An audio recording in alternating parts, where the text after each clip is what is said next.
Welcome to Larry the Alchemist, and welcome to another edition of Sabbath Sunday. This is where we get together with you on Sundays to discuss all things Black Sabbath. And we have a special guest with us this week, Tony Dio. And he's here with me and Darren to discuss the brand new Dio documentary, Dio Dreamers Never Die. We all had the chance to see it. I think we all saw it on Sunday. Yep. We all saw it on Sunday. It had a very limited run in the theaters. It really only ran for 5 days or something, I think, in the theaters. I'm assuming that means that there'll probably be a quick turnaround onto the streaming services and maybe eventually, hopefully, onto a DVD. So if you missed it in the theaters, hopefully you'll get to see it soon, but we're going to talk about it here. So some spoiler alerts if you haven't seen it yet. And we're going to be talking about what's inside the movie there. I do know, I was talking to a friend of mine, Matthias, over in Sweden. He's been here a bunch of times on the channel, and it's showing in Sweden as of the filming of this video. It'll be the weekend that this video airs. So I guess it's different release time. So if you're watching this and you're in a different country, check it out, because you may still be able to find it in your local theater, depending on where you are in the world. So Dio, Dreamers Never Die. Tony, what'd you think of it? I thought it was very, very well done. It was even better than I even anticipated. It was very in depth. Being a Dio fan, and if you've read the memoirs that he put out last year, you probably knew a lot of the storyline. But there's a lot of stuff for someone who has no clue who Ronnie James Dio is or was, before he became the rock star. It's just an incredible story about his journey from beginnings to, he had a career, for 15 years or so before he even did Rainbow or Elf. So, with the, he was a crooner. He was like a Pat Boone or something like that, and it's just hard to even fathom that he was that type of singer. Which I always said he's the king of heavy metal. And this guy was once, doing the Johnny Mathis thing, it's just, it's really, really cool. But it was a great story. And then there was some stuff in there I didn't know. I know there's a lot of footage that was on the cutting room floor that got left out. And did they show any extra footage at the showings that you guys saw? Yeah, at the end of the movie, that's something I should mention too to everybody out there. If you're on the fence about seeing this, and you still have the opportunity to see it in the theater, supposedly, there's extra bonus interviews and footage after the end credits roll. And if I remember correctly, it even said on the screen that these would only be available at the theatrical, movie theater version of it. So they look like things that might not even show up on a DVD. And if you are going to go see it, make sure you stay till the end, because the 15 minutes or so of extra footage at the end, I thought was really cool. Yeah, I thought, and it was stuff that I didn't even know. So that was great. And you guys probably know Pellet, that worked on the project, he did the Bobby Liebing documentary stuff. He told me that there was tons and tons of footage that was just not used, and he was really hoping that some of it would surface, and so I don't know, maybe when the Blu-ray comes out eventually, maybe they will have some. I hope they would include that footage, and maybe even some more if they've got it. With a Blu-ray, you can put so much extra footage on, included for extras. So hopefully it will be some more footage. But I was really impressed with it. What'd you guys think? What'd you think, Darren? I liked it. I liked that I could go to a movie theater and see a documentary about Dio. Yeah. I took advantage of that. We could have waited. Like you said, it has a limited showing, but it'll probably be on streaming services in about a couple weeks or a month. Probably. I wanted to see it in the theater, and I was hoping that there would be like this concert atmosphere where I'd see other Dio fans, and we'd, talk a little bit or whatever. And there was a little bit of that.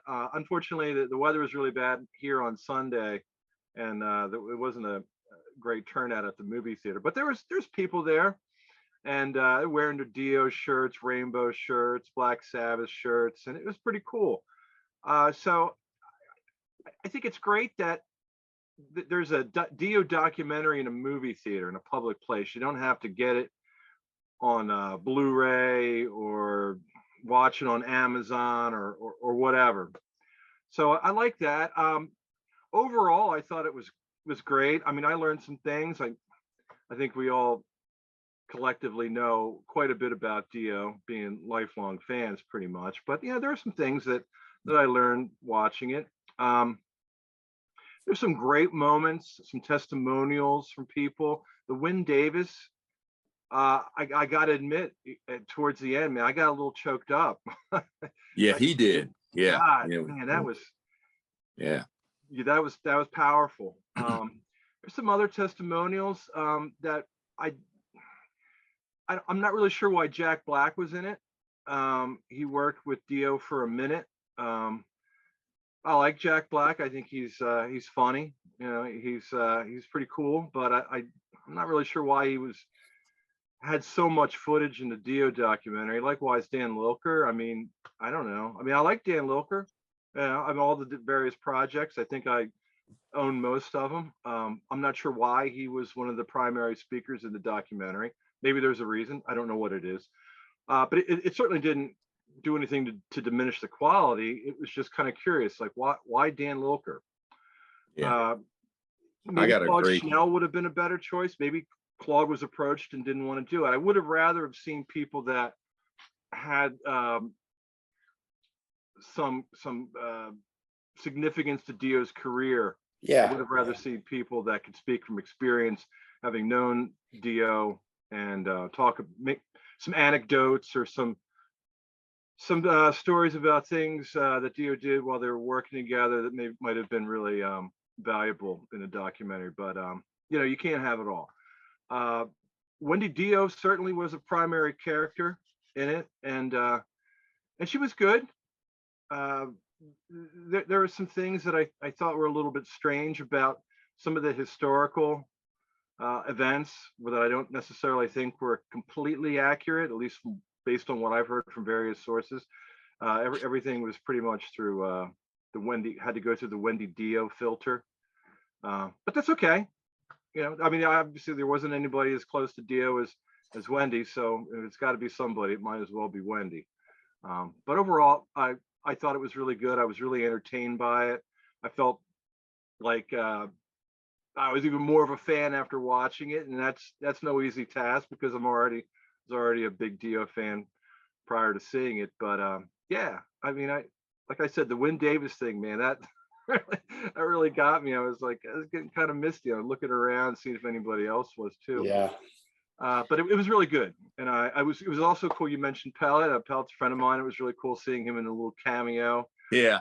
I will say that particular segment that he was in, and it's not really so much really extremely relevant to Dio, but I like the way that the documentary put forth how the whole impact that grunge had on heavy metal at that particular point in time.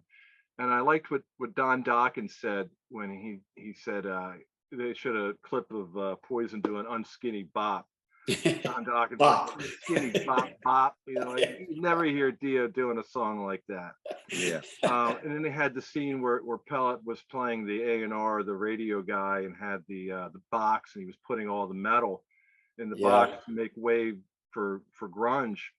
And they showed the box and they showed the stuff like I don't remember specifically what was in it, but I know that, you know, had Poison and Warrant and stuff like that. And at the very end, you see the Dio disc going into the box, and you realize that he was an unfortunate casualty of that situation. Yeah. And I thought that was really good, the way that they presented that Dio was an unfortunate casualty of that situation, because there were so many bands and I've always maintained that, you know, when bands from that era like to say that grunge came in and killed heavy metal, but it was the quality of music, what was considered heavy metal at the time it ate itself. It diminished itself because the quality was so bad. Like Don Dokken said, unskinny bop. Mhm. What is that about? And we've gone from a place where you It's a had pop song.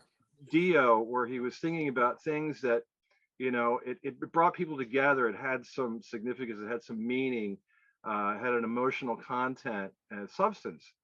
And unfortunately, he was a casualty that got caught up in this Yeah. whole barrage of useless bands that brought the whole thing down. And grunge was there. They were waiting, and it was waiting in the wings, and it was just at the right place at the right time. But I like what the documentary did.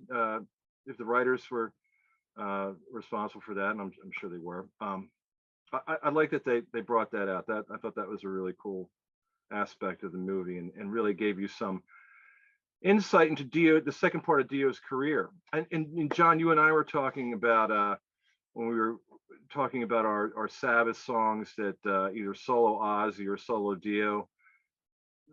The solo Dio was solo Ozzy that could have been Sabbath songs, and I said, the second half of Dio's career was marked by like a difference in attitude. He seemed angrier, whereas the first half of his career was all about rainbows and wizards and things like that.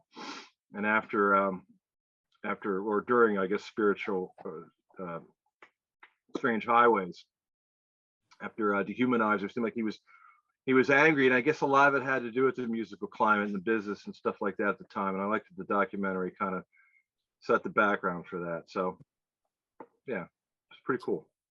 Yeah, I really liked it. I mean, when you walk into something like, I totally agree with you, Darren. Being able to see Dio in a theater, I had to do it. I had to be there. To add an extra layer of surrealism to it, I had to go to Orlando, to Disney Springs, a movie theater at Disney Springs, to see it. So seeing it on Disney property just added a whole nother layer of like, is this really happening? I was a little disappointed that there was not really that many people in the theater. Yeah. Although the small number of people, what were they playing when the credits were rolling? I think The Last in Line, right? They were playing the song The Last in Line, and everybody was singing along with it. That was kind of a cool moment. But when you're super fans like we are, I've read Dio's book. So there wasn't a whole heck of a lot of new information. I knew a lot of this. It was nice to see it put together in sort of in order. I was kind of hoping that there would be a little bit more like video footage I had never seen before.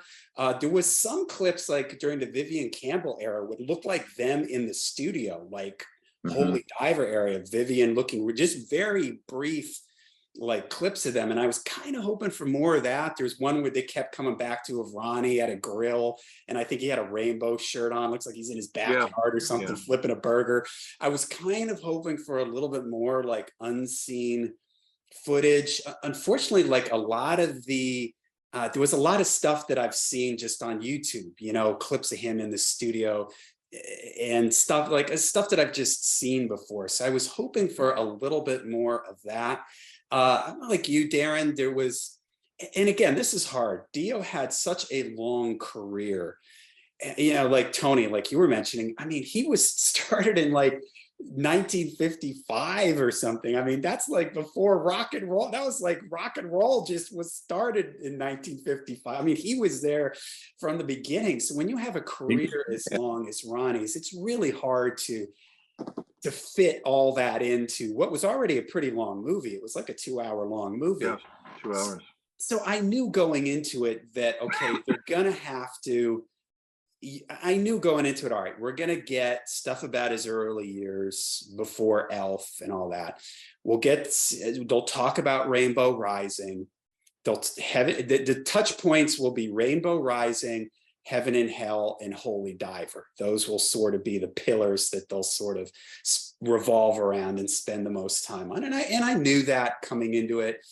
If you're somebody that only kind of casually knows Dio's story, I think you'll be floored by a lot of the stuff like, oh, wow, I never realized this about Ronnie and stuff like that. It does a really good job too and we knew this because you hear these stories all the time about what a generous person Ronnie was and how sincere and giving he was to his fans.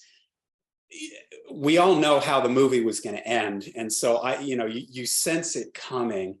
And that was very emotional, the ending of the movie. And I managed to my eyes just got a little watery at that point. But we were talking about the bonus stuff at the end. And again, everybody, spoiler alerts here, but this completely caught me off guard when Wendy told the story about him going up in the cherry picker that's when I lost it. Yeah. Yeah.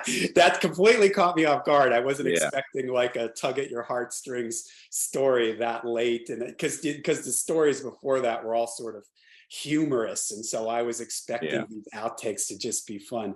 You had mentioned, Darren, about why were some of these people in there, and it wasn't for me that they were in there, but it was just they got so much time in there. Like Dan Littler, again, these are good guys. Jack Black's a huge Dio fan. Get it? He was in Dio's video for Push. Dio was in a Tenacious D movie. I get it. Sebastian Bach. I mean, why was there so much from even Rudy Sarzo? I mean, Rudy Sarzo toured with him. Did Rudy Sarzo play on Master of the Moon? I believe he did. Yeah, I think he did. Okay, all right. Yeah. But I just wish that maybe they could have reached out. And for instance, like, I'm sure, maybe I'm wrong, Bob Daisley could have given a clip. Just say something about the rainbow years. I'm sure they could have gotten Bob to say a 30-second, 1-minute thing about the rainbow years. It could have gotten, and again, it's a 2-hour movie. Like I mentioned, they're going to focus on Heaven and Hell, Holy Diver, Rising. But I was kind of surprised at how quickly they didn't even mention Dehumanizer. Yeah, they covered a lot of, when they did the CD covers, you've seen it's like a Lock Up the Wolves, Strange Highways. And so they acknowledged that those albums existed, at least, even if it was just for 5 seconds. They didn't even mention Dehumanizer. No. And I get it. You can't spend, you got to pick your spots of what they're going to cover. But I think they could have, touched on that era just a little bit. They could have maybe gotten an interview with Tracy G, just a little 30-second clip. Sure. And just to fill it out more with the people again. As the movie went on, it was starting to get a little bit like Sebastian Bach again, and I just wanted more sort of personal insights rather than Sebastian Bach going, "This is so cool," like that kind of fan thing, which is cool. It's cool to just see people singing the praises of Ronnie James Dio, because he deserves it. But I was hoping for a little bit, and I was also hoping, and they sort of teased this with the trailers when they were talking to the guy who did the Holy Diver cover. And cool. Wynn Davis was a good example. He was a really cool person to have in there. I wish maybe he had spoken a little bit more. I wish that there was some more behind the scenes type of things like that, like people who worked on the album covers, maybe record executives that worked with him, or producers, engineers, and just more behind the scenes type of people. But all that said, it was a good movie. You walk away. I did learn some things. There were some things in there that I didn't know. I didn't realize how sick Ronnie was. Yeah. During that Heaven and Hell thing. I mean, I've heard them talk about he was having stomach pains. Yeah. But it always kind of gave it across. It was more like, he kind of came out and it was just like, oh, my stomach's bothering me. I didn't realize he was like doubled over in pain and that sick. I didn't realize that he lost eyesight in one of his eyes and that he was having trouble, moving his one arm and everything like that. So that was really emotional. So all said and done, I enjoyed it. It's Ronnie James Dio. I love Ronnie. So maybe when the Blu-ray comes out, like Tony said, hopefully, I would just love to see, just throw it all on there. I don't care. It doesn't need to be edited. It can just go one thing after another. In fact, that 15 to 20 minutes at the end of the movie, I was kind of like, man, I wish they had maybe done a little bit more of this. Like, that talking about the story with the gnome and everything, and like those sort of inside type of stories like that. I kind of wished that maybe there was a little bit more of that kind of like tour bus stories and things like that in the movie. I really enjoyed the Cyron story. Yeah, That was that great. was funny. I thought that was great, and I like that Simon Wright, his testimonial. Was it at the very end? I think he was talking about how he was going through a divorce, and so you can come and stay with me. And then I guess they had some downtime, and they did this construction company. And Wendy was really funny about that. She's like, "Oh my God, yeah, Cyron Construction did these, the steps that lead to nowhere." The steps, and they're all like kind of. But it was fun. It was lighthearted. It really balanced out some of the more sad aspects of the documentary. But I mean, and like you could pick it apart. We're Dio fans. We get pretty possessive about things, but I really want to stress that I really do sincerely appreciate that these guys went through all this work to put this together, so that Dio fans had something, whether or not you're 100% on board and think it's great. We all have to acknowledge the fact that it's cool that they did it, and most of the content was spot on. I really like that Tony had things to say. Yeah, Geezer and Tony and Bill. Butler, Unfortunately, it was a little too late to have some people. I don't, Cozy Powell, of course, died quite some time ago, but I'm not even sure that Cozy Powell would. I don't think he and Dio got along very well, so I'm not even sure if Cozy Powell would have even agreed, if he was alive, to even be in it. Would have been good to have Tony Carey, and I would have loved to have heard something from Tony Carey. People that were like, again, revisiting the whole concept of people that worked with Ronnie, to have more content with them in it. Cool to have Dan Lilker, cool to have Sebastian Bach, but maybe not so much screen time. Yeah. But again, I just want to stress, I mean, I do really appreciate that these guys went to great lengths to put this thing together. And I'm sure it was a lot of hard work. Oh yeah. And I think that's great. Getting back to your point, Dehumanizer, that to me seemed conspicuously absent, because that was all the turmoil that led up to Dio being fired or leaving, or whoever you want to believe that happened. That was pretty acrimonious. And then for him to come back in 1990, get back with the band, I thought that was pretty significant. And that was really they just sort of glided through that. There was, I mean, and I know you can't touch on every single thing, but I think that was pretty important. Especially because it sets up him coming back then into heaven and hell. Yeah, right. It's an important, because if you don't know the story, you would think that he left after Live Evil, and then the next time he's back with Tony and Geezer is during Heaven and Hell. But it's important to understand that there was that moment with Dehumanizer, and they didn't need to get into the whole drama around Dehumanizer and Ozzy. And they could have avoided all that. They could have just given it 3 minutes or something in the movie to just say that this happened here, and it reconnected Ronnie to Sabbath, and that, it was part of the story, when Ronnie's story with Black Sabbath leading the band Heaven and Hell and everything. Yeah, I was thinking that it was probably definitely something that got cut, because it's definitely a key part in his history. Maybe the only reason they did cut it was, if you think about it, when it happened in 1992 is about the same time that the grunge thing happened. And it was big news in the underground metal world. I remember all the magazines were reporting about, Dio's back with Sabbath and all. But the record really didn't do that well. They were only doing like theaters and stuff. It wasn't as big as when they did it as Heaven and Hell in 2007. It wasn't quite as big. Maybe that's why it was overshadowed with the whole grunge thing or something. And but I feel like they probably did shoot some stuff on it and talk about it, and it just got cut. Yeah.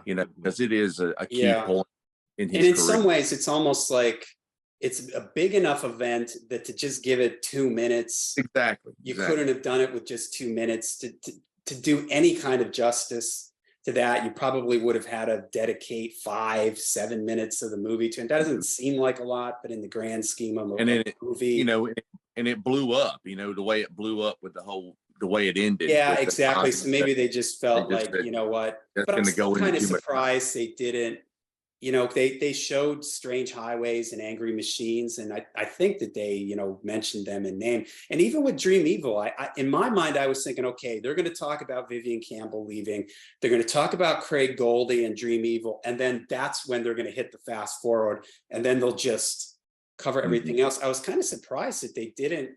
I mean, considering Craig Goldie was another person that talked a lot in the movie, they really didn't talk about Dream Evil. They just sort of talked about Vivian leaving, and then that's when they hit the sort of the fast forward button, and it just moved through that. I kind of expected them to spend a little bit of time on that transition to Dream Evil, because Dream Evil was really the last album before, you know, he started having difficulties selling records, lineup. Yeah, last big tour. It was the last Yeah, big exactly. production, So you I know. was surprised that Dream Evil didn't get a little bit more screen time, but again, it's tough. And Darren, I want to agree with you. Thank you to the people who put this together. It is, yeah, it's impossible to cover the life of Ronnie James Dio without it turning into some. They may have reached out to people who wouldn't, you know, get back with them too. You may have asked certain people to be a part of it. Yeah, And exactly. and it's so hard, so much stuff. You know, it would have turned into like the movie like the 10 Commandments or something, you know, 4.5 hours long. So you know, for what they did, it was very admirable. They did a great job of organizing it and telling the story as well as they could. And in some ways, it was more about the story of Ronnie.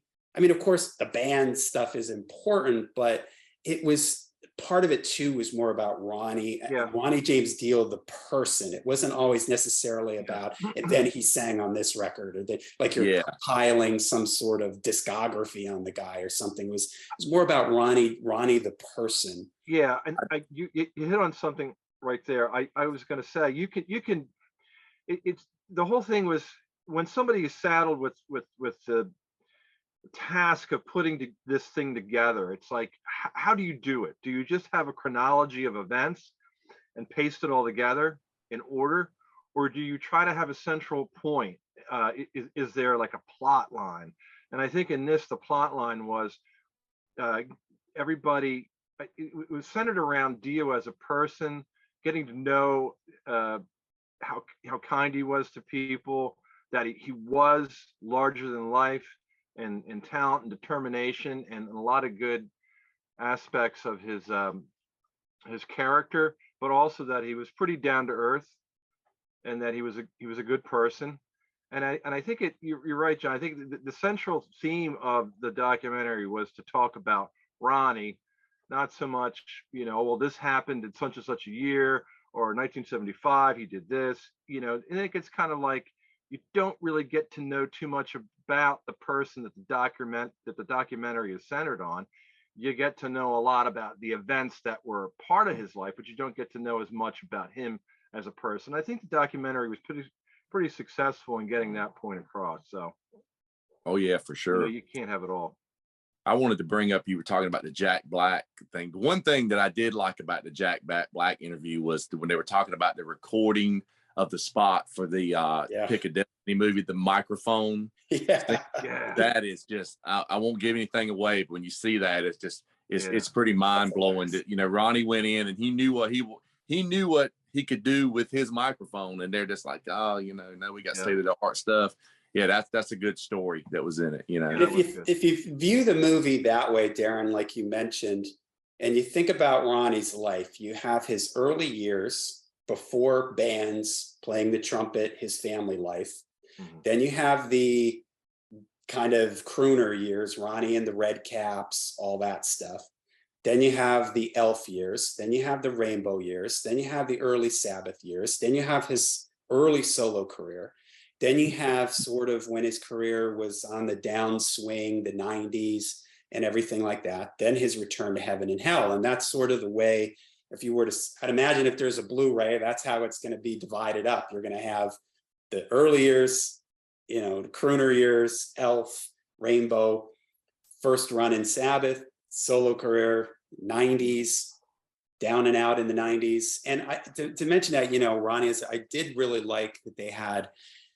I'm glad that they didn't gloss over that. I'm glad that they didn't try to pretend like that didn't happen, like that he wasn't affected by the 90s, and hearing Vinny Appice talk about how, this was a guy that was singing in stadiums and now he's in clubs, and yet he was still giving it his all to, even though he was giving it his all to the small group of people that might have been there that night, it was still a weight on him. And I think they got it across really well about how difficult that period was on him. And, so I respect the fact that they didn't gloss over that and make it seem like, he was just on top of the world, do his whole thing. They talked about it, the ups and downs. They talked about after he left Rainbow and, him and Wendy not having any money and everything. And, and just the whole thing when he got sick and everything, and the ups and downs again of that. I had forgotten that he came back for that. What was that? Golden Gods Awards. Yeah, the Golden Gods Awards. I had sort of forgotten about that. I'd forgotten about where that sat in the timeline, that he had been in the hospital for so long, and that there was that brief moment there. And I remembered that. It all came back to me, like thinking like, oh, this was like Ronnie's back.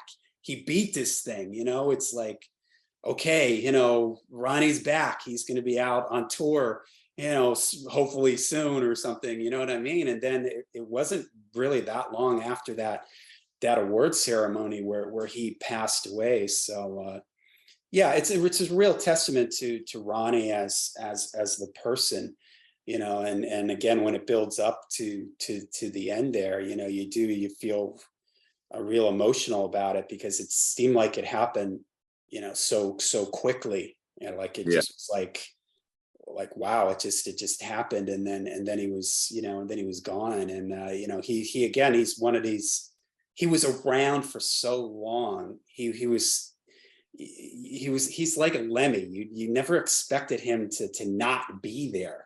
Like a world without, Darren, we talk about this all the time. It's like our existence, year zero for us is like 1980, with heavy metal. That's when we were like born to heavy metal. Mm-hmm. And so our whole lives, Ronnie was there, just like Lemmy was there our whole metal life. So all of a sudden to not have someone like that around. And I was wondering if they were going to do this, because the first song that I listened to after Ronnie passed was This Is Your Life, the last track on Angry Machines. I found out Ronnie passed. I remember exactly where I was. I was at a baseball game with my son.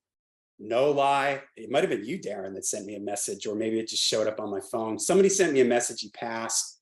My son's playing a baseball game. This is the God's truth. I looked up in the sky. It had just rained and there was a rainbow. Brought him home. I went to a park to walk around. I think I had an iPod back then. I don't even remember if it was on my phone. And that was the first song that I listened to. This is Your Life. So I was glad that they put that caught me off guard. I didn't think they would play that song. And that song almost, it's an emotional song. And for me, it brought me right back to, that moment of when he passed. So I was glad that they were able to incorporate that song into the movie. Yeah, I remember I was driving somewhere. I think I was off. I wasn't working that day, and I was driving, and I got a text from someone to say Ronnie James Dio just died, and I had stopped somewhere, and I was like, okay, of course I want to hear some Dio, so I start digging in the car because I have CDs in there, and I knew I had a Dio CD. And I took the CD out that I was listening to. I remember I was listening to the latest Raven CD at that time. Mm-hmm. And I took it out. And when I took it out to put the Dio CD in, it was tuned to the local radio station, and Rainbow in the Dark was playing. When I took the Raven CD, Rainbow in the Dark was already playing. And I thought, yeah, it's got to be true, because they're playing this here now. It's crazy.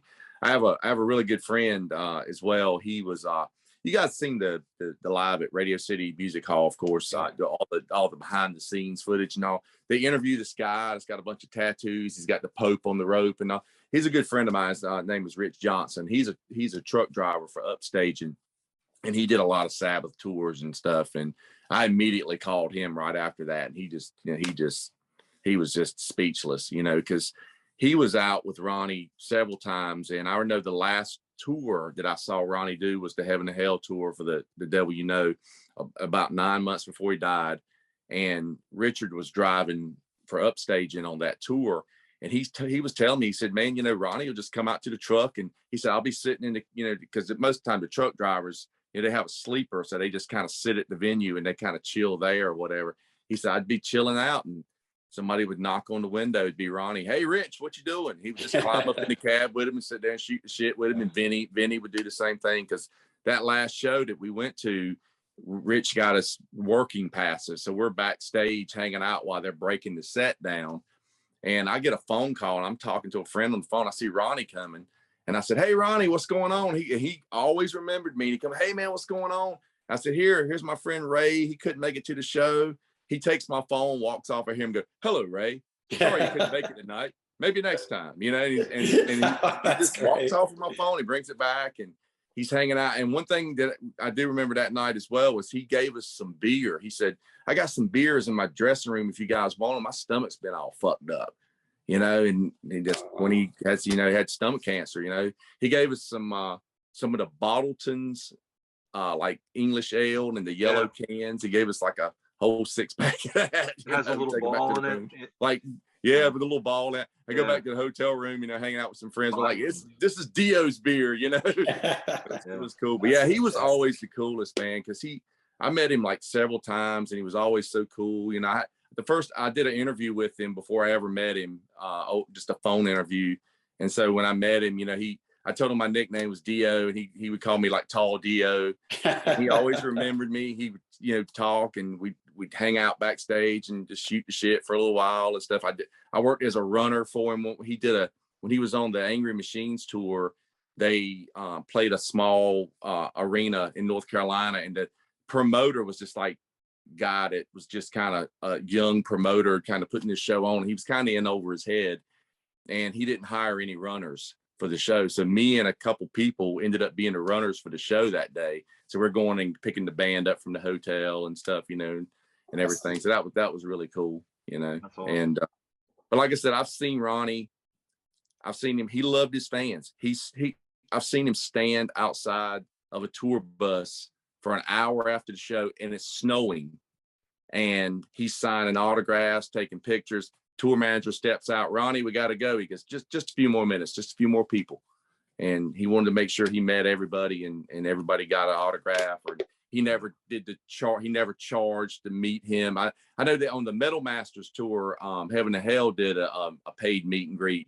And someone asked him about that. And he was like, yeah, well, that's through Heaven to Hell. He goes, I wouldn't charge my fans to meet me, And he was very genuine, just the coolest dude, just loved his fans and he very down to earth guy. I remember one time hanging out and there was a guy there that was from Cortland, New York, and they start talking and found out they knew some of the same people, and it was just like a family reunion between these two people from the same town. It's just crazy.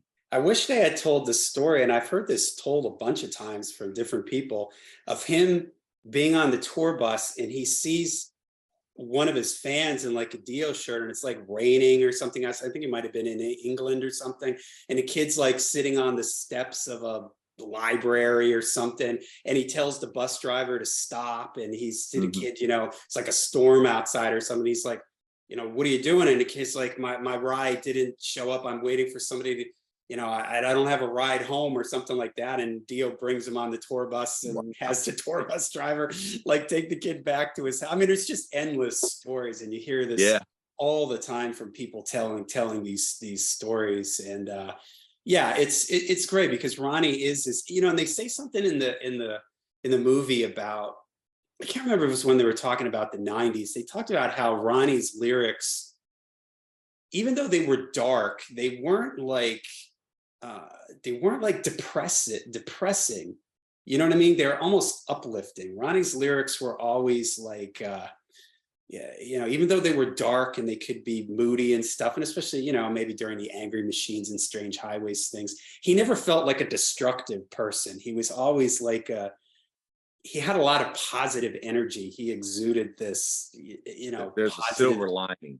Yeah, exactly. You know, the rainbow in the dark, you know, there was Yeah. always, Ronnie always had this positive energy about him, even when things weren't good. You know, he seemed to just have this really positive thing, and it's just a theme that sort of carries him through his entire life. You know, he's a guy that just kept on moving and kept on doing what he wanted to do and what he loved. So, and I think the movie gets that across really, really well. You know, what a great person he was, on top of being the greatest. You know, they could have had the movie I was afraid that the movie might just be clip after clip of people talking about what a great singer Ronnie is and everything. And Right. I mean, that's cool, but we already Yeah. kind of know that. I'm glad that they sort of delved a little bit more into Ronnie, the person, and stuff like that. Yeah. I think Yeah. it was Lita Ford that said she had a lot of screen time too, and I found her pretty entertaining. She said, and she made a really good point, that Ronnie was the last of a dying breed, and there's no one to replace him. When they're gone, that's it. But there's no second string coming up. That's it. Ronnie's gone, and there'll never be another one like him. But you know, we have his music, you know, we have books, we have things to remind us of Ronnie. We could always listen to the records, and we can always hear his voice. We can always listen to his lyrics, but there's no one. And it goes for like some of the rock stars, if you want to call them that, of our generation, like Freddie Mercury, Tom Petty. I mean, these are people that there's no one coming up now to take over and take heavy metal music. I mean, I really can't think of anybody. I mean, maybe the guys in Metallica. I don't know. There's nobody quite as powerful as Ronnie James Dio. We still have a few left. We've got Ozzy, we've got Tony Iommi, we've got Geezer Butler, you know, Rob got Ian Halford. Gillan, Yeah, Rob Halford. Yeah, absolutely. Bruce Dickinson. You know, we still have, but we're all getting older. You know, one day, I hate to be morbid, but we're going to lose them, and it's just really going to be sad. And because there's no second string. When they're gone, it's over. And Lita Ford said that. She's like, Ronnie was the last of a dying breed. You know, and you know what in the middle of the movie, there was a moment where I just thought to myself, you know, I'm proud to be a metalhead. This makes me proud to be a metalhead. I could have brought somebody into that movie who had no idea who Ronnie James Dio was, who couldn't name a metal band in their life. And I could have sat them down and I could have said, this is why I'm a heavy metal fan. It's more than the scary comic book stuff that people think heavy metal is, and the noise and the racket. It goes way deeper than that. This is why I'm a fan of heavy metal. This, you know, Ronnie is a guy, I'm proud to have, I'm so grateful that you do, like what you were just saying, Darren, that this legend, that we were here, we were able to experience him, we were able to be along for part of his journey, you know, following him through his career. And the movie made me feel good like that. Like, this makes me feel good. It isn't like some exploitive movie, like, and then Ronnie was so wasted that he crashed his car, and, you know, like that kind of like rock and roll nuttiness and sex, drugs, and rock and roll. It wasn't about that at all, you know, and it would have made me feel really good to say, if somebody came up to me, I don't know anything about heavy metal. What is heavy metal about? You know what? I'm going to this Dio movie. You come with me, you sit down, and I'll show you what heavy metal is about. You know, this is the good side of heavy metal. This is why we love heavy metal. This is the positive thing, how it's made all of our lives better. And when they say this in the, you know, I don't know if anybody says this directly like this, but they all sort of imply about how Ronnie made their lives better. When you hear Eddie Trunk and the other people talking about how Eddie says, you know, he would go in, and when Ronnie was sick, and Ronnie was more concerned with how Eddie was feeling, you know, how are you doing? Yeah. don't be upset. I want you, he was always concerned about other people. It's like metal as this positive force. Ronnie was a great ambassador for that. The hearing aid stuff, I'm glad they took, I'm glad that they showed some of that. It just shows that the power of positivity that was Ronnie, great. and that can come from heavy metal and the community that it builds. When everybody started singing last in line when the credits were rolling, that got me a little teary-eyed too, because it was kind of like a metal family moment. Mm-hmm.